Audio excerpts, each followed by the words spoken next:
pessoal, tudo bom? Esse vídeo agora que vocês vão assistir é uma conversa que eu tive com o Rodrigo do canal Confembras, Confederação Monarquista Brasileira. Eu não sou monarquista, mas eu também não me recuso a falar com eles. Então, que eu acho uma bobagem, a gente está numa democracia e todas as ideias são ideias a serem respeitadas, né? Desde que não atinja fisicamente ninguém ou não seja uma coisa louca. Então eu conversei com ele, né? Ele fez várias perguntas sobre o Dom Pedro II e eu estou disponibilizando aqui o bate-papo que foi lá no Instagram aí com vocês, tá bom? Um abraço, até o próximo vídeo. Uma boa noite para vocês que estão entrando aí na Confembras. Sou o Rodrigo Brasileiro. E chegou o cara chegou rápido. O cara chegou... Uma das lives mais esperadas, acho que da... Chegou o cara! Cheguei! Boa noite. Tudo bom? Boa noite. Como é que eu chamo? É professor? Paulo. Pode ser Paulo. Primeiramente, eu não tenho nenhum título de nobreza, não tenho nada ali. Mas olha, não tenho título de nobreza, mas andei pesquisando sobre o seu currículo Lattes. O seu currículo Lattes é digno de nobreza. Bom, gente, nossa, eu não atualizo aquilo faz muitos anos já. Não, você a última vez que você atualizou foi esse ano. Foi em janeiro de 2020. Mas tem coisa que não tá lá, tem muita coisa que... É duro atualizar aquilo. Eu devia fazer mais vezes, mas não... O meu também tá meio caído. Mas, assim, tem informação bacana ali. Ele é graduado em Arquitetura e Urbanismo pelo Centro Universitário de Belas Artes em São Paulo. É membro do Instituto Histórico e Geográfico de São Paulo. Foi o consultor técnico da arqueóloga Valdirene Biel, que também é uma fera. E aí também de Campo dos Goitacazes também, é que não está atualizado, eu falei. Do Instituto Histórico. Eu acho que essa não estava lá. Não está. Também ele tem uma semelhança com Dom Pedro II, que só essa semelhança já dá uma live exclusiva. Ele fala espanhol, francês, inglês, italiano, e aí depois a gente vai fazer uma live só para entender por que ele fala russo também. Mas isso pode ser uma quinta parte. E também ele foi prêmio Jabuti na categoria Biografia em 2016 pela Câmara Brasileira de Livros. Essa fera aí, Paulo Resulti, muito bem-vindo aí. Obrigado pelo convite. Nós é que agradecemos a sua disponibilidade, né? Então, a primeira pergunta que eu faço para o senhor é o seguinte: como é que teve essa mudança da arquitetura para a história, para esse tipo de pesquisa? Como é que veio o interesse do senhor? Por causa da Marquesa de Santos. Parece brincadeira, mas foi por causa da Marquesa de Santos. Porque quando eu, na faculdade, tinha que fazer um trabalho de conclusão de curso, e o meu trabalho era sobre uma vila ferroviária que tem aqui no ABC, em São Paulo, que foi feita pelos ingleses, tem tudo a ver com Mauá, chama-se atualmente Paranapiacaba. E ela foi construída para poder fazer a subida e a descida da Serra do Mar, para escoar o café. E além do estudo relacionado a essa vila ferroviária, eu tinha que pegar alguma coisa, como envolvia restauro, o trabalho, eu tinha que fazer um trabalho paralelo a respeito de alguma coisa em São Paulo que estivesse sendo recentemente restaurada. E na época era o solar da Marquesa de Santos. E aí foi o meu primeiro contato com essa questão dela ter morado em São Paulo, estar enterrada em São Paulo, porque até então, na minha cabeça, a referência era que ela tinha sido amante do Dom Pedro e mais nada. E aí é que me despertou esse interesse. Peraí, por que só falam dela como amante? A mulher morreu com 70 anos, então desde essa época é que eu comecei a ter esse interesse paralelo, né, entre a arquitetura e a história. E aí eu comecei a coletar tudo que aparecia sobre ela e tal, e montar esse quebra-cabeça que foi a vida dela, tanto antes quanto depois do Dom Pedro, né? Porque da época do Dom Pedro é o que mais se fala, né?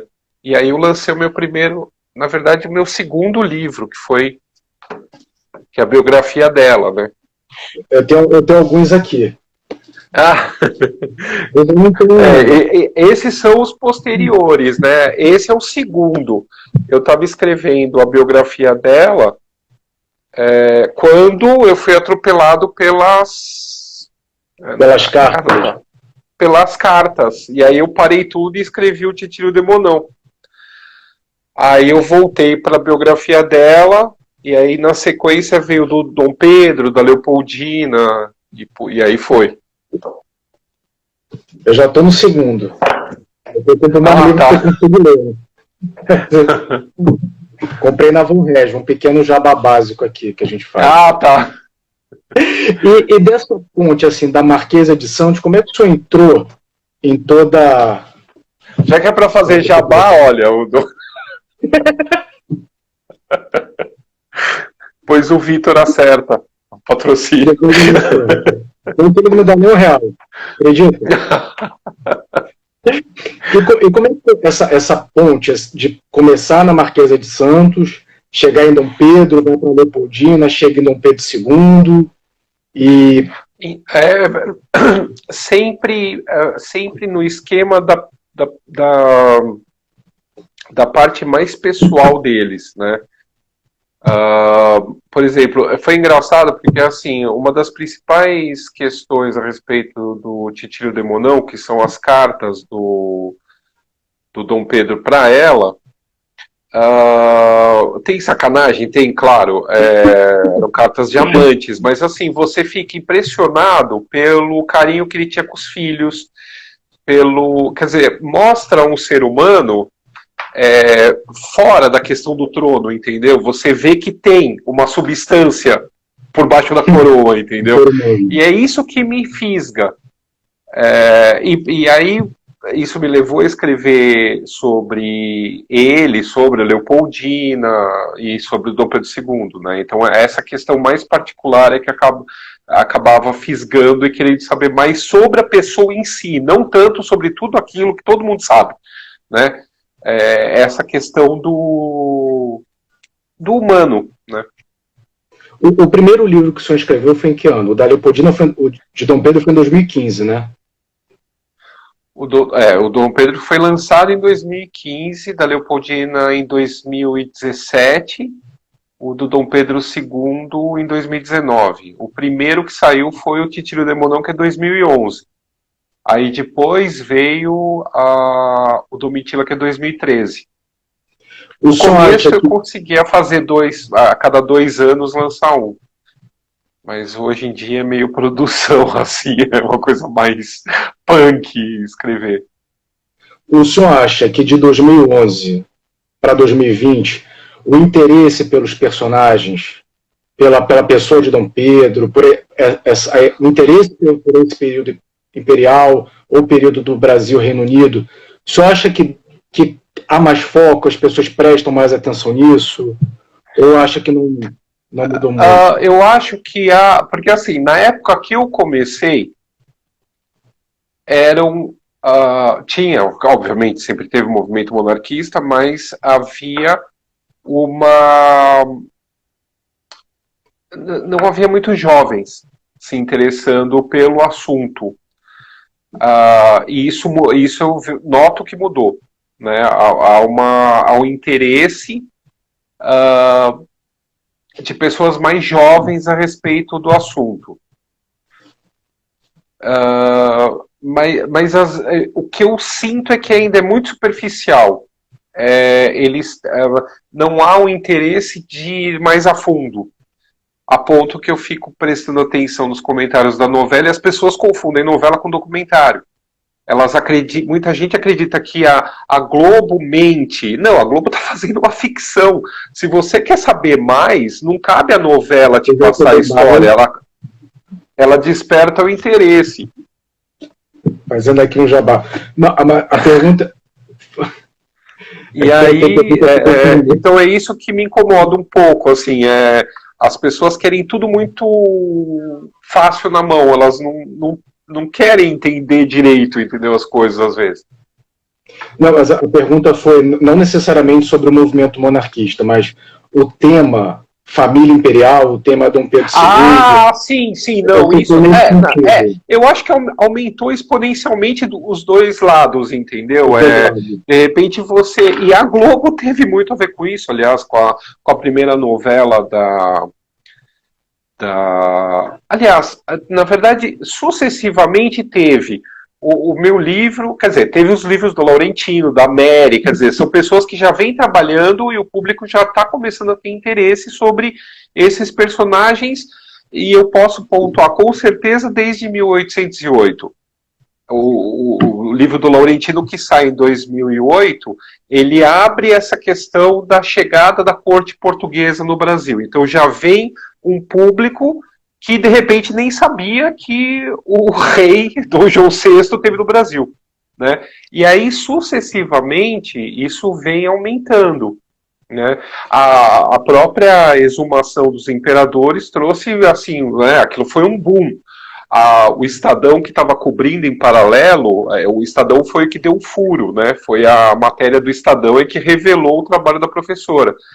E o Estadão nunca vendeu tanto jornal quanto naquele carnaval.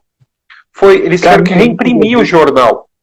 Teve sabe, assim, tipo, ninguém nem sabia que tinha imperador no Brasil enterrado, sabe? Era nesse nível. Então, assim, isso ajudou muito. Aí vem novela, vem minissérie, vem livro. Então, isso acaba sustentando e despertando o interesse, né? E então, sim, aumenta, né? O interesse. Eu já li alguns livros, fazendo aqui o jabá, e percebi que o senhor coloca um olhar muito humano sobre os personagens, tenta tirar um pouco daquela figura assim, do colégio e trazer para a realidade que ele é uma pessoa, que tem sentimento, que sofreu, que teve alegrias, que teve erros, teve acerto.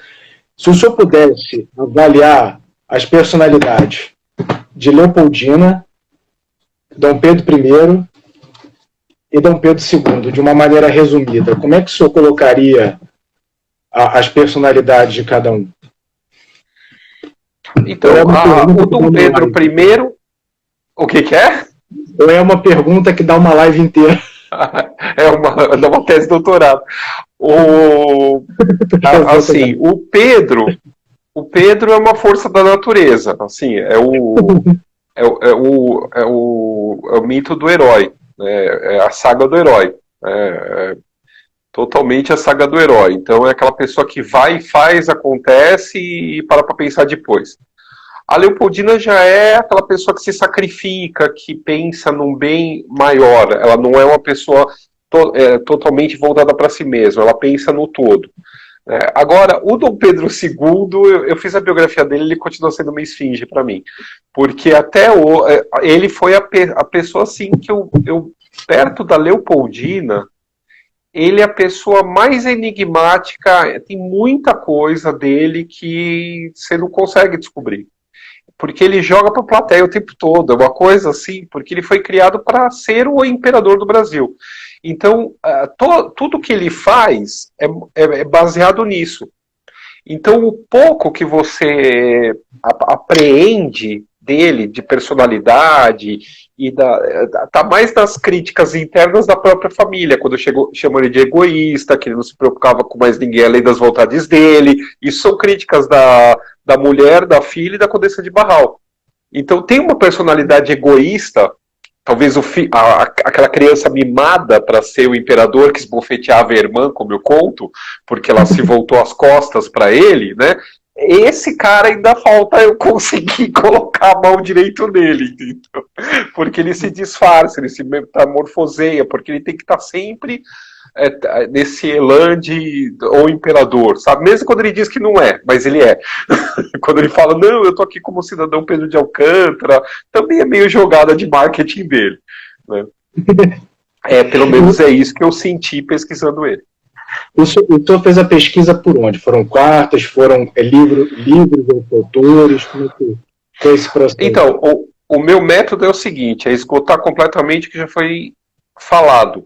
Então, assim, eu pesquiso o que foi publicado e dentro dessas pesquisas eu vejo o que falta. Então, geralmente, é claro, é sempre o lado humano. Depois disso eu vou para a documentação primária, que aí são diários, cartas e jornais algumas coisas, mas principalmente cartas e diários, né? Tanto a correspondência ativa quanto a correspondência passiva. E daí eu tento tirar essa questão de humanizar o personagem. E essa pesquisa o senhor fez somente no Brasil ou teve material fora do Brasil que o senhor também teve acesso? Teve algumas coisas fora do Brasil, principalmente as cartas algumas coisas dele para o Dom Fernando, que era o cunhado dele, que era rei de Portugal. Teve coisas na Alemanha também, teve algumas coisas fora do Brasil. O problema é que, assim, documentação sobre ele não acaba nunca. Onde você cavar, é porque, assim... Ainda tem mais. Nossa! Sério, em determinado momento eu pensei em fazer um segundo volume, mas aí, por conta de várias questões, eu desisti. Porque ia ficar muito cansativo. Olha, eu discordo, porque assim, o livro chegou ontem, eu já li aqui, ó, quase 136 páginas rapidinho. Cansativo pra mim. Não pra vocês. Cada um com seus problemas. Não, mas porque assim, porque o que eu tô falando assim é que imagina, ele são 60 e tantos anos, e 60 e tantos anos muito bem documentados. Só que assim, tem algumas coisas que são muito complicadas de você pesquisar, porque são arquivos meio restritos, você pode consultar, mas você não pode tirar cópia. Sabe, assim, depende de viagem, depende de dinheiro mesmo, entendeu? Então não é uma coisa que dá para fazer muito fácil. Então, assim, dentro do que eu me propus, eu acho que eu consegui, porque ele tá... A gente fez o download, né, a editora autorizou a fazer o download agora na quarentena, foram 30 mil pessoas baixaram o livro em 48 horas. Então, quer dizer, 30 mil pessoas... Eu tô com dó dos autores da Globo, quando sai a novela dos tempos do Imperador. Porque vai estar todo mundo... Mas isso não aconteceu. Olha, eu fui uma dessas 30 mil pessoas que fez o download, mas olha, nada... teve muita gente que pegou para ter mesmo em PDF, né, para ter o arquivo. Eu acho que, assim, tem livro que o Kindle não substitui. Assim, essa coisa de você pegar, eu acho que tem coisa que o Kindle não substitui. O senhor falou da novela, não sei se o senhor acompanha as novelas da Globo, que tem essa temática. Então, o meu canal no YouTube eu criei por conta da primeira novela que foi feita no Novo Mundo, né? Eu criei o canal por conta da novela. Eu entrava explicando o que estava errado, o que estava certo na época no canal, no episódio, né? Tanto que tá cheio de pessoas entrando agora no meu YouTube porque a novela tá reprisando e tá voltando esse interesse da Leopoldina, do Dom Pedro, quer dizer, é uma constante, ele acaba retroalimentando. E aí eu assisti a primeira vez toda, agora eu não estou acompanhando direito não, respondi algumas perguntas que estavam fazendo muito a respeito, mas eu deixei 2 vídeos sobre perguntas e respostas assim, sobre a novela. Teve um fato que eu vi no livro, que assim, pode parecer uma bobeira, mas para mim chamou a atenção, que foi o fato de quando o sorvete chegou no Rio de Janeiro. Aí do Dom Pedro II. No Dom Pedro II. Que o senhor fala que importaram gelo dos Estados Unidos. Veio num navio, Madagascar, se não me engano. Mas aí, assim, desculpa até minha ignorância, mas como é que faz? A pessoa pega um iceberg e vem trazendo... Como é que eu não sei como veio, eu também não sei como é que eu não sei, eu só sei que ele veio como é que é? Ele veio embalado com lona, eu não sei como, assim, abaixo da linha da água, então o lugar onde estava o depósito do navio estava gelado por causa da água. estava mais fresco, então não era uma coisa que derretia facilmente. Aí aqui no Rio de Janeiro eles colocavam para baixo, no porão, no lugar mais fresco lá do lugar, e enterravam. E aí esse gelo durava algum tempo a mais, mas devia ser uma coisa muito louca, né? Boa pergunta, eu não sei como é que devia ser fabricado, se já fabricava o gelo nos Estados Unidos ou realmente veio com o iceberg, né? A tiracolo. Mas o que me Quem descreve isso é o Câmara Cascudo, no livro A História da Alimentação no Brasil. Ele conta mais detalhadamente essa história, mas depois outros foram falando. Mas boa pergunta, eu nunca tinha pensado como que... Eu sou escrevendo por conta do imperador ter gostado muito do sorvete, ser um pouco guloso, ele teve uma amidalite e foi tratado... Isso daí foi uma história contada por... eu não posso falar o nome, mas assim, é uma família que... Não, tudo bem. Enfim, era uma história interna de uma família que acompanhou durante anos os bastidores do Império e da Primeira República. Enfim, elas estão aí no poder até hoje. E aí isso era uma coisa interna deles, que ele teve amidalite, né? E aí foi feita a raspagem, e isso teria afetado as cordas vocais dele. Por isso que ele falaria mais fino, né? Que ele tinha algum grau de agudização da voz. Isso tem documentação sobre isso? É uma coisa... Não isso era... você tem viajantes que tiveram contato com ele, comentando sobre isso. Eu não vou lembrar agora quais. E você tem comentários internos da família e tal sobre isso. Não é uma coisa... Não é uma piada, não. É real isso.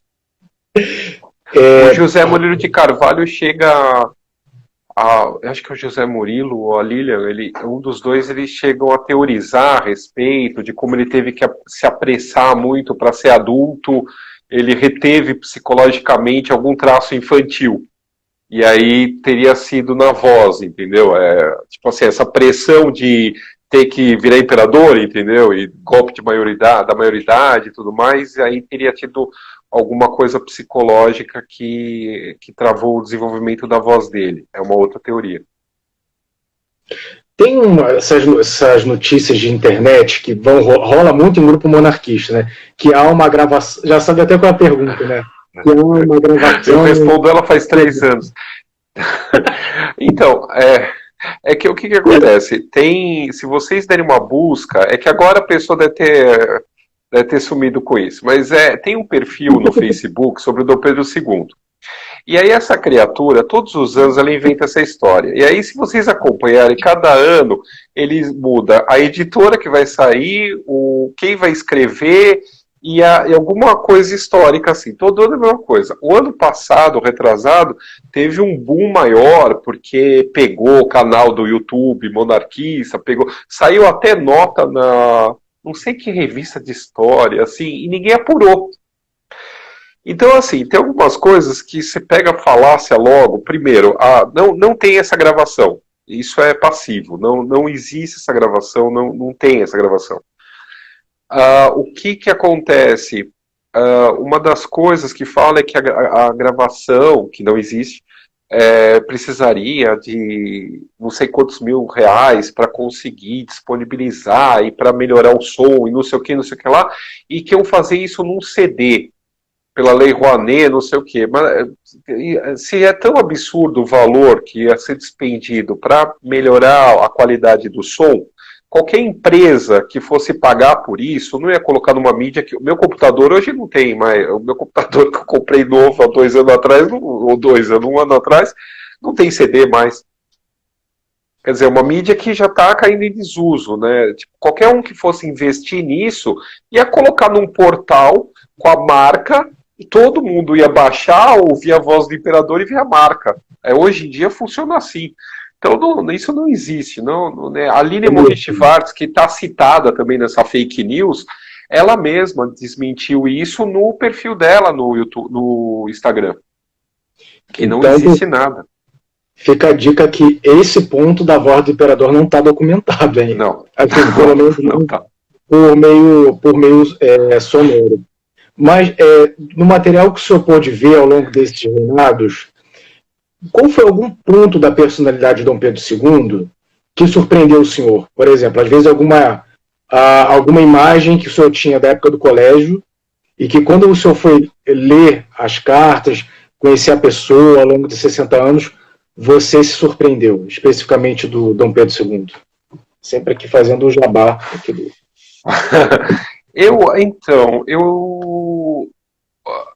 Na verdade, eu não tinha nada, assim, eu não... Com o Dom Pedro I eu já tinha uma ideia, com a Leopoldina eu já tinha uma ideia. O Dom Pedro II, eu achava que era muito... Eu não sei, era muito preparado para consumo.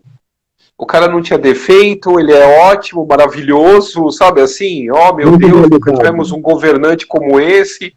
Tá, o cara não tem defeito? Tem, graças a Deus. Achei um monte de carta pra ele, pra amante dele e tal. Eu vi que o cara era, ó, sabe? O cara era de carne e osso, fez besteira também. Então, mas assim, dentro disso, né? Eu tô brincando aqui. Mas dentro disso, uma coisa que me chamou muito a atenção, e de maneira positiva, é a integridade administrativa dele. Né, essa questão do dinheiro público, essa questão do que era público e o que era privado, essa questão Porque eu tinha um preconceito contra isso, a respeito disso. Eu achava que isso tudo era criado por propaganda monarquista ao longo de quase 100 anos, entendeu? Desde que ele caiu do poder, e aí o movimento foi criando uma aura em volta dele, e que o cara era perfeito. Ele não era perfeito, mas como administrador, eu não consigo imaginar ninguém ninguém assim que chegasse perto dele assim nessa questão do dinheiro público, principalmente. E essa questão da divisão, o que é público e o que é privado, também é muito claro o tempo todo, na vida toda dele, a guarda da Constituição, as ciências em primeiro lugar, né, na carta, no final do livro eu trago a fé de ofício, que é o testamento político dele, e você vê como ele fala das pandemias, né, das epidemias, na época era epidemia. Então, do quanto ele estudou e foi atrás, ele mesmo cita isso, para o bem da população, para a população não... Porque o Rio de Janeiro era um grande foco de epidemia por conta da insalubridade da cidade mesmo. Tanto que Petrópolis é criado porque a corte realmente subia a serra, na época do verão, quando começavam os mosquitos e tudo mais. Então, os focos, os surtos enormes de dengue, cólera morbo, febre amarela, enfim, era terrível, né? E ele estava sempre tentando resolver isso de uma maneira científica. Tanto que ele pede, uma das coisas que ele não consegue fazer é trazer o Pasteur para o Brasil. O sonho dele era que o Pasteur aceitasse, o Louis Pasteur aceitasse vir para cá para estudar a febre amarela. E ele não consegue, quer dizer, ele estava sempre atento a tudo que estava acontecendo. E, enfim, era uma pessoa muito antenada, né, a tudo, né?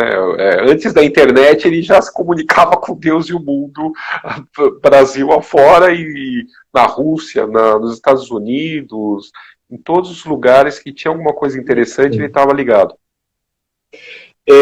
Em mídia monarquista, não sei se é verdade, acho que até essa parte ainda não cheguei a ler no livro do senhor, que ele congelou a dotação da Casa Imperial por todo o reinado dele.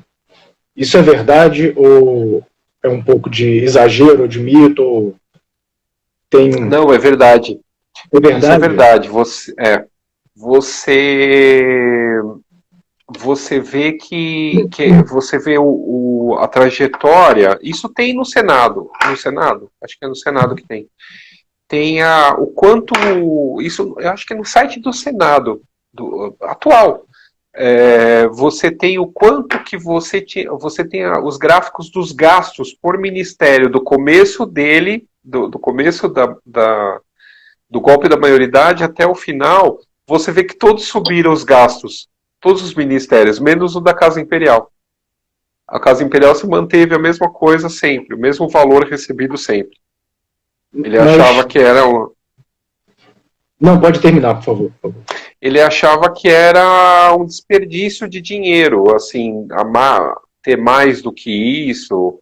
Mas aí também imagino que era uma coisa meio de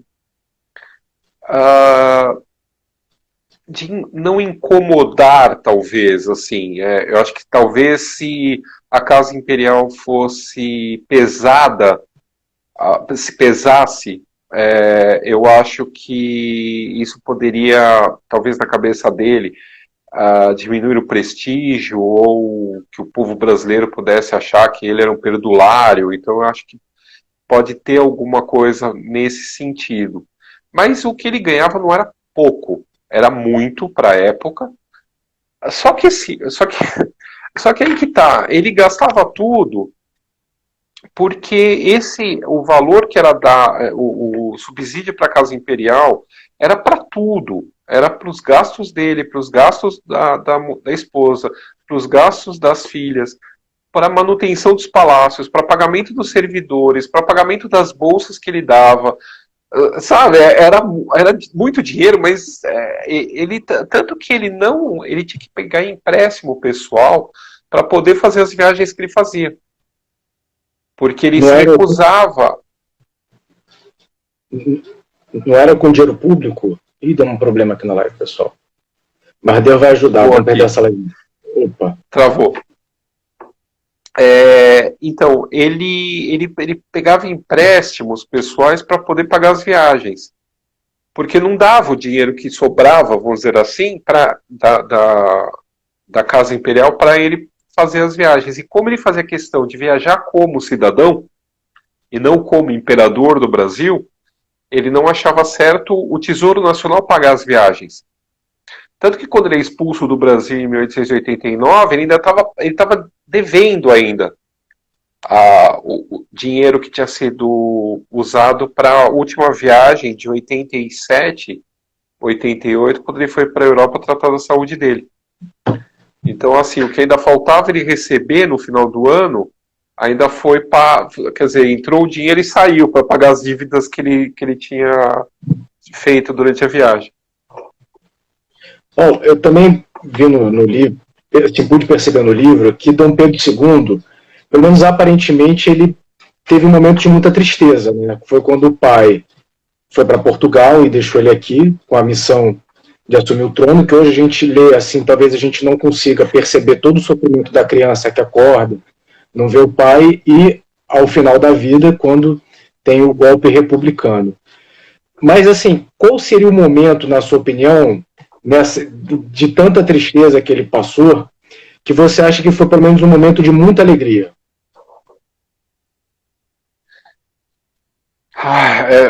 Eu acho que teve vários, assim. Uma delas é a própria abolição, né? Que ele fala que, assim, o que dizem, que pelo que eu vi, assim, nas cartas, ele estava assim, ele já tinha recebido extrema-unção em 88, quando ele recebe o telegrama da Isabel, e aí a Barral e a Imperatriz Teresa Cristina, que estão com ele na Itália, acham que ele vai morrer mesmo, então pelo menos ele morre sabendo que o Brasil libertou finalmente os escravos. E aí com isso ele começa a melhorar.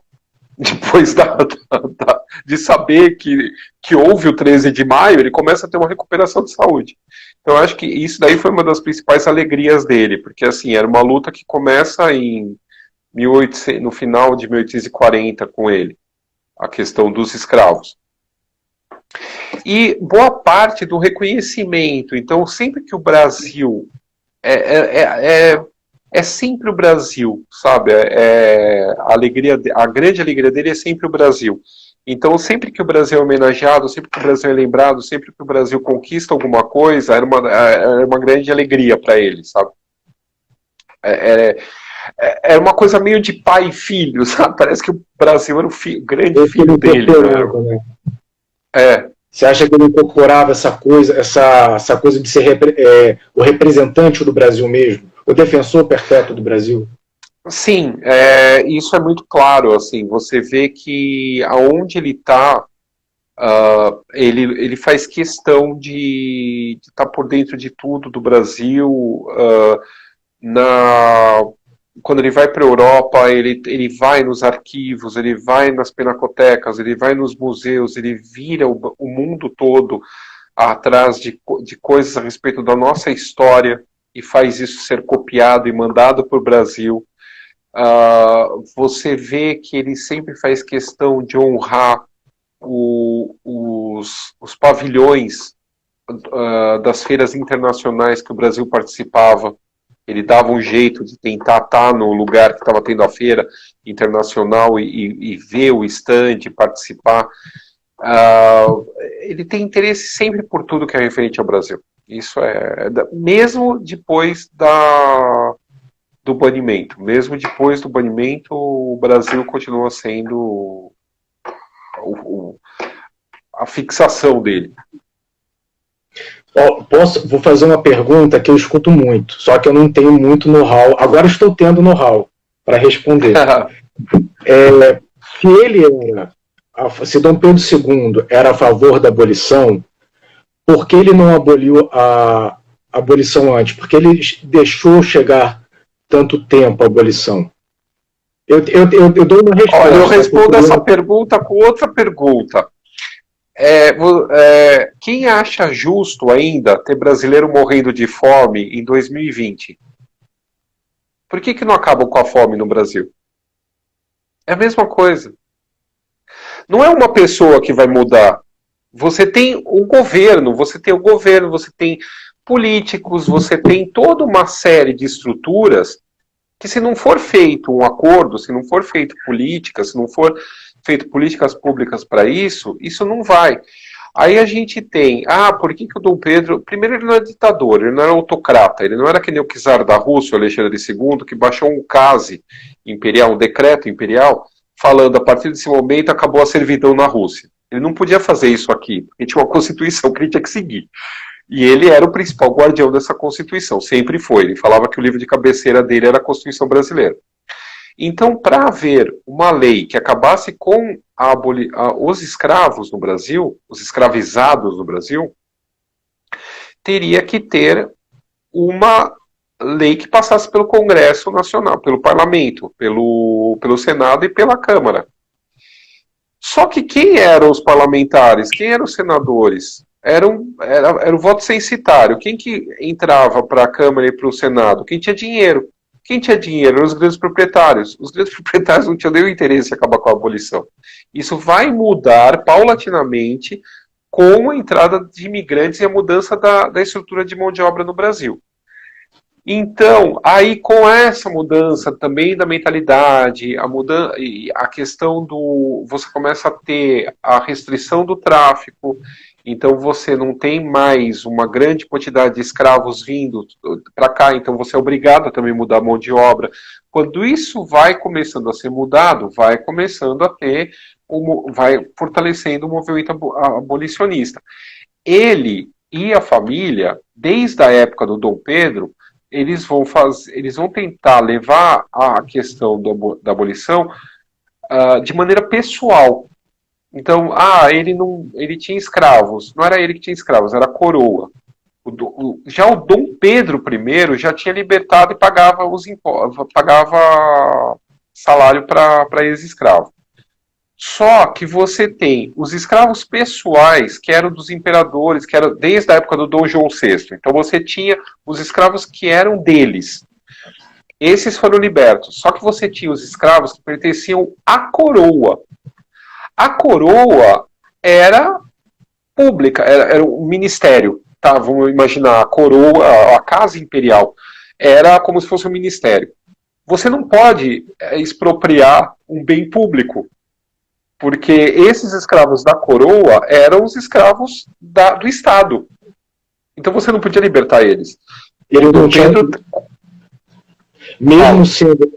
mesmo sendo escravos que serviam a eles, eles não tinham esse poder de alforriar. Era um bem público, você não podia expropriar o Estado.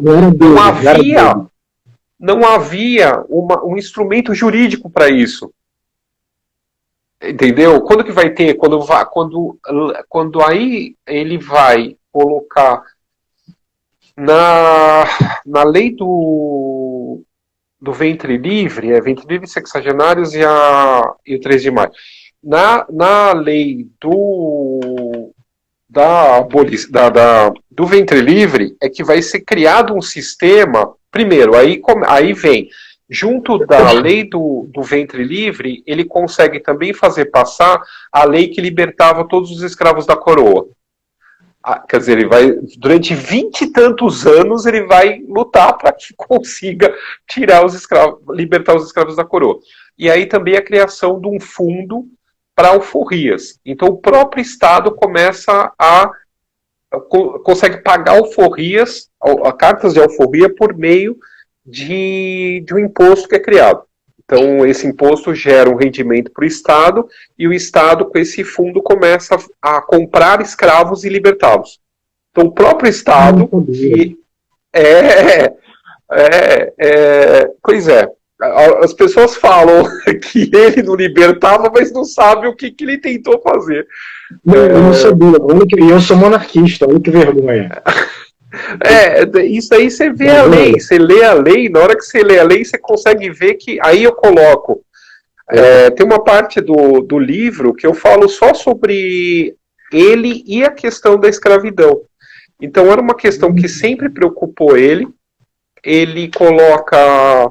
Tem um documento que é tipo um rascunho, que ele ficou fazendo cálculo, e assim, pelos cálculos dele, assim, se não tivesse uma abolição definitiva, assim, uma lei que abolisse a escravidão, a gente ia chegar, assim, pegando a lei do ventre livre, mais os sexagenários, a gente ia chegar até 1929, pelos cálculos dele, uma coisa assim, com escravos ainda no Brasil. É muito louco, assim. Você vê que ele fazia estudos, cálculos, você vê que o cara se preocupava com isso, entendeu? Mas não dependia só dele, dependia de toda uma mudança de mentalidade de uma sociedade que desde 1550 tem escravos. Quer dizer, ele assume o poder... Quer dizer, 500, 600, 700, 800. Quando ele assume o poder, o Brasil, há 300 anos, funciona como mão de obra escrava. Como é que você vai apagar isso do dia para a noite? Não dá. Professor, posso fazer uma pergunta que pode soar politicamente incorreta? Qualquer coisa você não me responde. Assim, considerando que o golpe republicano ele teve uma grande força pautada no 13 de maio, na abolição da escravatura assinado pela Princesa Isabel, a gente poderia dizer, hoje, agora olhando assim, com o olhar do século XXI, que a sociedade ela não estava tão preparada para a abolição? Não sei se eu fui muito claro na minha pergunta. Não, foi, mas a questão não é a sociedade. A questão, porque assim, você tem uma sociedade, uma grande parte da sociedade totalmente apática a respeito do Império. Era uma sociedade que meio que estava indo, entendeu? Meio que viesse... Tá. O que você tem não é essa sociedade que está importando com a falta de escravos. O que você tem é que a lei, ela mexeu com uma oligarquia que... Qual que foi a mentalidade dessa oligarquia? Alguns, tudo bem, dane-se, perdemos, ok, a gente já estava esperando mesmo, uma hora ia ter abolição, beleza. Só que essa lei, ela mexeu com quem tinha escravo e com quem não tinha escravo, porque deu a entender que o Estado brasileiro, com uma lei, poderia expropriar qualquer propriedade. Até 13 de maio de 1888, o escravo era uma propriedade, o escravizado era uma propriedade do senhor. A partir de 13 de maio de 1888, quem tinha escravos se sentiu roubado pelo Estado e sem indenização. E começou uma propaganda dessa oligarquia dizendo que, olha só, o Estado Imperial rouba a propriedade de quem... Como isso? Tipo assim, hoje eles seriam comunistas, entendeu? Hoje a família imperial está sendo acusada de ser comunista, porque ela expropriou a propriedade privada. Olha, Foi essa a grande propaganda. Eu nunca tinha visto por essa ótica. Então foi feito, digamos assim, uma propaganda extra-abolicionista, mas focando na questão do Estado ter se apropriado de um bem que é seu. Sim. Tanto que numa das cartas, tem uma carta da princesa Isabel para os filhos, explicando o que houve, por que aconteceu o golpe, né, de 15 de novembro. Uma das coisas que ela explica para os filhos, nessa carta, é tipo um memorial que ela escreve, juntando todas as questões, né, da época. E aí ela faz esse memorial para quando eles tiverem mais idade, porque eles ainda eram pequenos, para eles entenderem a história que levou eles ao exílio. E uma das coisas que ela faz questão de colocar é a respeito dessa indenização, que ela era pressionada a concordar com essa indenização, mas ela não quis indenizar ninguém porque, primeiro, ela achava que os escravos já tinham dado lucro suficiente para os seus senhores. E, em segundo lugar, era uma grande injustiça com a população brasileira, fazer essa população brasileira pagar por uma conta que não era dela, né? Porque o que ia ter que fazer? Ia ter que criar um imposto que a população brasileira teria que pagar esse imposto para dar o dinheiro para os senhores escravos. E ela foi contra. Então, uma das grandes questões é essa. Na verdade, é uma elite que se sentiu lesada, né? Não, e por que... Vai complementar mais? Não. E por que o senhor acha que não houve uma reação de Dom Pedro II ao golpe do 15 de novembro? Olha, eu acho que essa é a grande pergunta. Eu acho que é a grande questão. Eu queria saber... Peraí, eu me confundi aqui. Você perguntou se não... Peraí, você tem que saber do quê? Da reação dele, da falta de reação dele. Tá. Eu pensei que você estava falando da população. Não, então, a parte dele, ela é mais complexa. Eu acho que aí envolve várias questões. Envolve que tanto ele quanto ela dizem várias vezes que eles não queriam que houvesse derramamento de sangue para manter o trono. Isso é ponto passivo tanto para ele, ainda vivo, quanto para a princesa Isabel, depois que ela assume como herdeira do pai, depois que ele morre e tal, como imperatriz de fato, né, de jure. E então essa questão do derramamento de sangue é muito pesado para eles, é uma coisa que tipo, eles não concordavam. E a questão do... Tem várias questões, na verdade. A princesa Isabel tinha mandado os filhos dela para Petrópolis, sem saber que o pai estava descendo para... Acontece 15 de novembro. Dom Pedro desce de Petrópolis para o Rio de Janeiro. Só que a princesa Isabel, ela não está sabendo direito o que está acontecendo, ela sabe que está acontecendo alguma coisa no Rio de Janeiro. Então o que ela faz? Ela quer proteger os filhos. Ela manda para Petrópolis, os filhos. Só que o Dom Pedro desceu, os netos subiram, ele não sabia que os netos estavam subindo para Petrópolis, e ele desceu. E aí ele se encontra com a princesa Isabel no palácio, lá no Paço Imperial, na Praça 15. Quando eles são presos, efetivamente, na madrugada, no início de 16 de novembro, no Paço, os filhos da princesa Isabel estão lá em Petrópolis. Tipo, eles estão... Que reação que ele podia... O que podia acontecer com esses netos que estavam longe deles? numa reação, numa guerra civil, alguma coisa, a família meio separada. Isso pode ter ocorrido, pode ter sido uma das coisas que ele levou em conta. E a outra questão é assim, o que eu acredito é que ele deu 60 anos da vida dele pelo Brasil. Na hora que não quiseram mais ele, eu acho que ele deu graças a Deus e falou, então tá bom, vocês se viram aí, boa, tchau. Aí eu acho que é meio aquela, quem não me quer não me merece, entendeu? Então chega, então vocês ficam aí, eu jogo a toalha. Eu acho que teve alguma coisa nesse sentido. A princesa Isabel chegou a esboçar alguma reação? Ou ela também Sim, teve essa ela que posição? esboça a reação. Ela esboça a reação de você... Assim, ele achava que não ia dar nada, que ia ficar tudo por isso mesmo, que... Ele fala, eu conheço meus patrícios, isso não vai dar nada. E ela fica meio... Ela fica preocupada. E é ela que convoca o Conselho de Estado à revelia do pai. Enquanto ele ainda está tergiversando, ela está mandando convite para todos os conselheiros comparecerem ao Paço Imperial no 15 de novembro, para tentar resolver a questão da queda do ministério.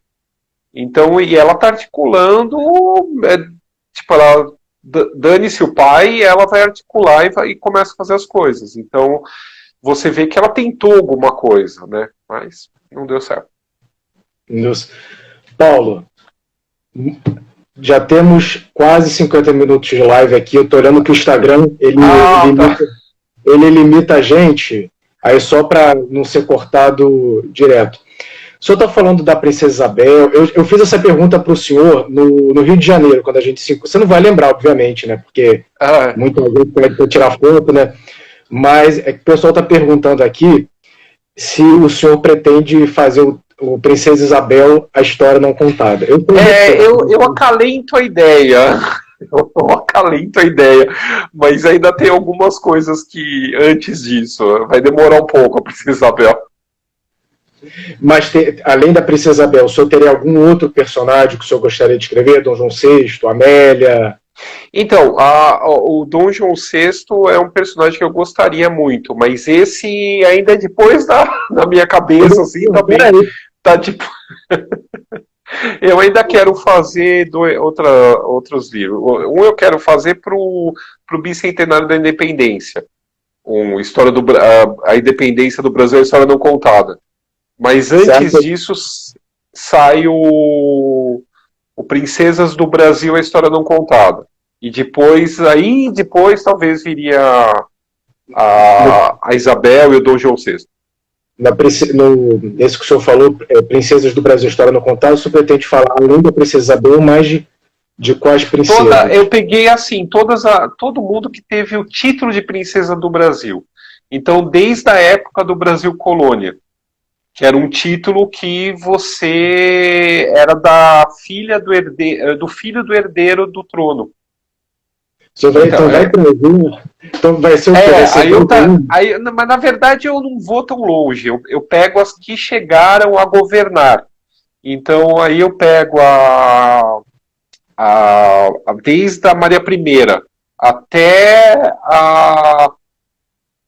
as filhas do Dom Pedro II. Mas o senhor fala só da Princesa Isabel ou fala também da Princesa Isabel, Carlota Joaquina, Leopoldina, Princesa Leopoldina, Princesa Isabel, as filhas bastardas do Dom Pedro I, a Condessa de Iguaçu e a Duquesa de Goiás, as irmãs do Dom Pedro I, a mãe, a Dona Carlota, a avó, a Dona Maria I. Então é um livro só de mulheres que passaram pelo... Vai estar recheado, né? Vai estar recheado. Professor, posso chamar de professor? Perguntando primeiro, já até esqueci. Vou chamar de professor, que eu fico me segurando assim para. Quero agradecer demais. Sei que o senhor é muito ocupado, sempre que acompanho o seu canal. E realmente obrigado. É sensacional. Acho que é uma fonte de entretenimento, de aprendizado, de identificação de situações que. Muito mito, né, que se teve sobre a história do Brasil em vários aspectos. Eu acho que eu sou de uma maneira muito científica, mas acima de tudo muito humana. Acho que o que eu mais gosto no livro do senhor, já li outros também, que eu não vou dizer o nome, que também são bons, mas esses aqui, vou fazer aqui a propaganda. Esse aqui eu não li. Esse aqui eu já estou terminando, Dom Pedro I e Dom Pedro II, para o pessoal comprar na Von Regio. É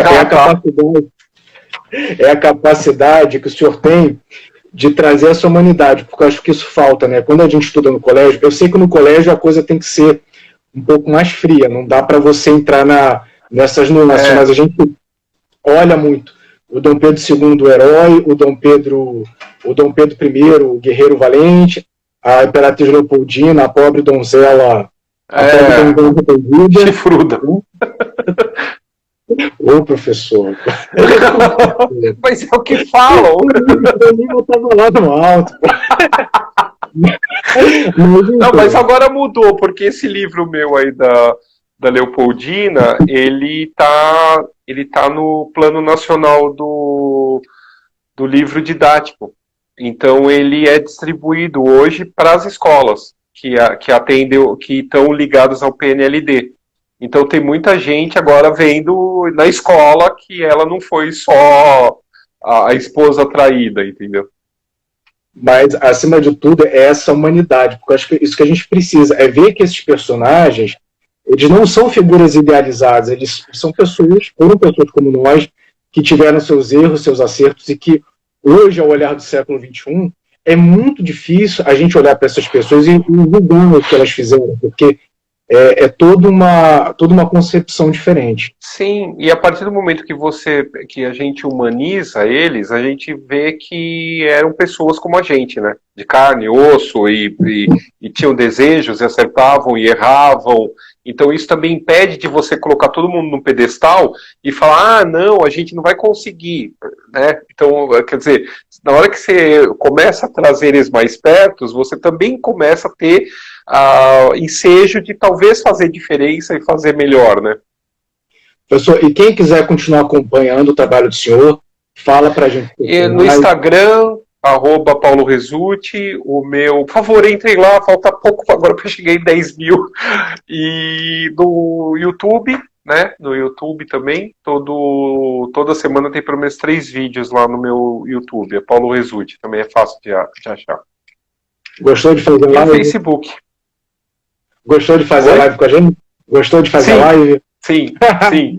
Muito obrigado, quero agradecer pessoal, mais uma vez, fazendo aqui o jabá. Não ganho nada com isso, só ganho que a gente vê um Brasil melhor. E quanto mais a gente conhece a nossa história de uma maneira humana, científica e verdadeira, mais a gente consegue fazer um Brasil melhor, ainda que haja, às vezes, diferenças de como a gente vai fazer esse Brasil. Pessoal, quero agradecer demais. Essa live. Eu que agradeço o convite, obrigado. No YouTube tivemos hoje recorde de audiência, mais de 100 pessoas. 103 pessoas, 105 agora. Eu só entro no final. Agora que tá acabando. O pessoal está pedindo, sorteio os livros. Não vou sortear não, vai comprar na Von Regio. Vou circular a economia que a gente está exatamente, tem que comprar lá na Von Regio. Mais uma vez... Lá com o Vitor, pede desconto lá pro Vitor. Pro Vitor? Ele vai me matar. Vamos ver, Vitor, o professor está pedindo um descontinho aí pra galera, hein? Vamos fazer uma... Ele vai falar que vai descontar do valor da... O pessoal acha, gente, que escrever isso aqui é de graça, dá trabalho. Tem nada para fazer. Vai ajudar sim, o escritor brasileiro, vai fazer a economia circular. Vamos abrir a mão e o coração. Professor, mais uma vez, muito obrigado por você ter aceitado o convite. E continuo lá acompanhando o trabalho do senhor. E o senhor vai chegar nos 2005 que a gente vai dar uma força. Então tá bom. Então tá bom. Valeu, pessoal. Uma boa noite para todo mundo. Boa noite para todo mundo. Um salve, Paulo Resutti, e um salve, Dom Luiz. Um abraço.